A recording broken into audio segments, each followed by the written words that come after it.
How the hell you doing, YouTube? Today we're back with a brand new video. Today's video is going to be a wee bit different. It's just going to be me talking to the camera about things that I think that you guys may find helpful. We didn't get any plaster work done this week.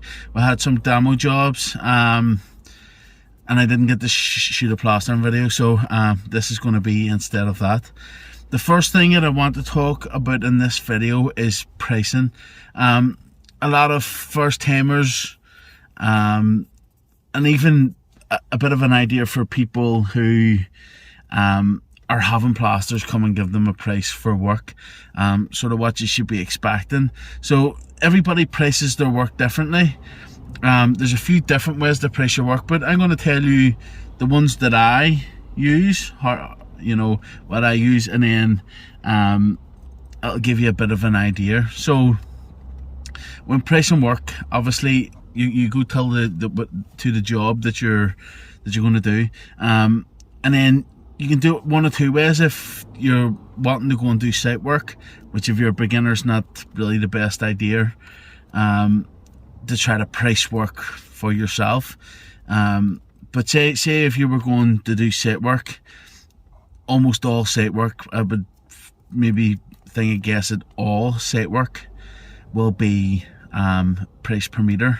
So whether you're plasterboarding, skimming, bonding, floating, it's all meter square. And a lot of times the sites actually set the prices that they're going to pay. So you'll go tell a site and it'll be whatever, such and such meter square, and then that's just what it is for that site. So sometimes you might be able to negotiate, but usually site prices are pretty tight. So if you're going to go the site route, it's probably going to be a meter square. But if we're talking about doing private work, so the kind of work that I do, you can price your work meter squared on the kind of work that I do, but most of the time it's not going to pay you the right way.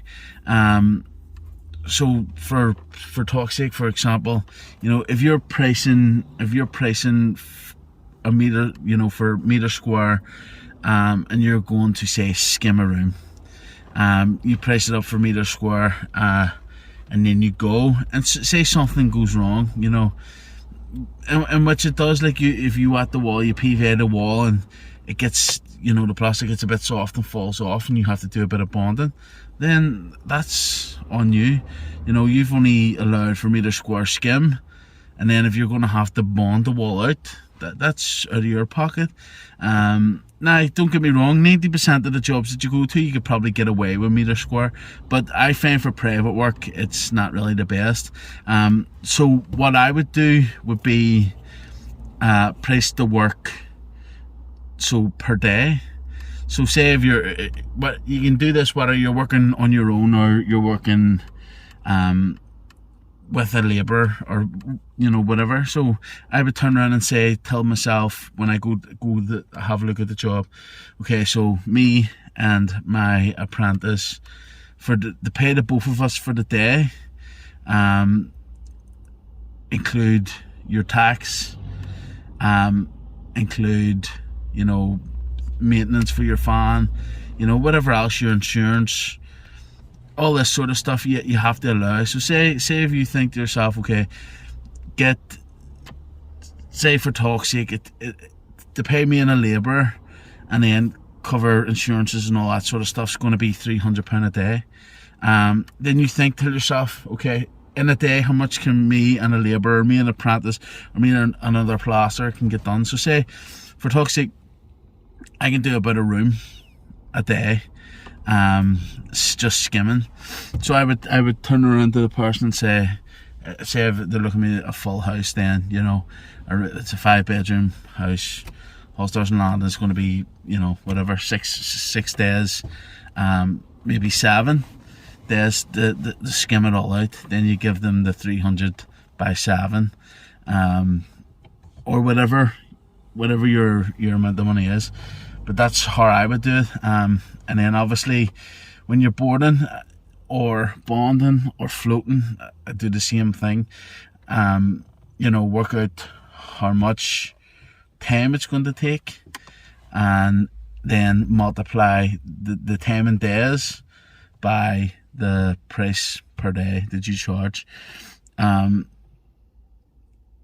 It's hard because you do get a lot of people that contact you looking you to do sort of a wall here and a wall there, and don't get me wrong, you can do that kind of work, but going to a job, setting up, mixing skim, trialing up, all that sort of stuff, and then packing your stuff up and going to another job, doing 2 jobs a day, it's not easy, it's not.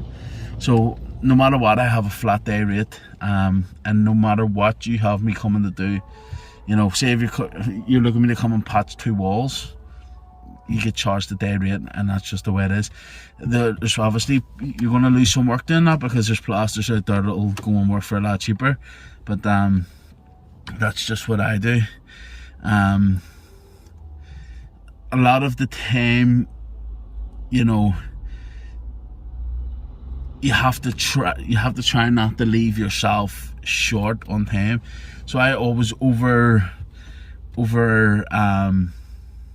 estimate the amount of time it would take me. So say for talk's sake, a room's okay, no problem.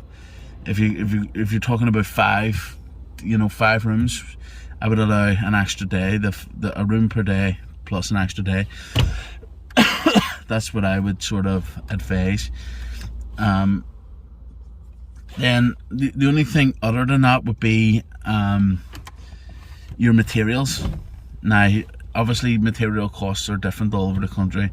I'm not paying the same for skim as someone in London is paying. So the only thing I could advise would be go to the builder's yard, ask them to do you out a price, just a flat price, no discount, for each of your materials, including the VAT. Write them all down, and when you go to price a job, it's going to be a bit harder to start. Try to work out what you need. So when I go into a job, I'll first count how many beads round windows.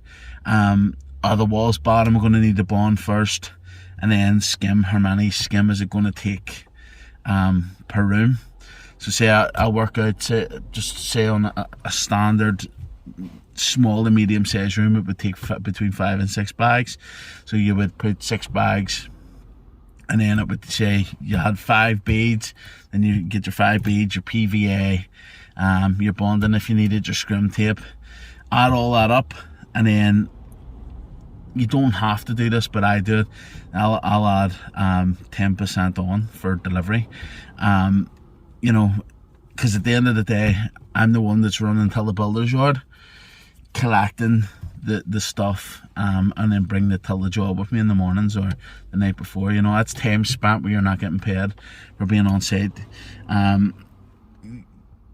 You can let the people know, but I don't bother. I just give them the material price, and it's the material price, and it includes a percentage for delivery. That's just the way it is. I give everybody an option. I give them 2 separate prices, the price of labour and the price of materials.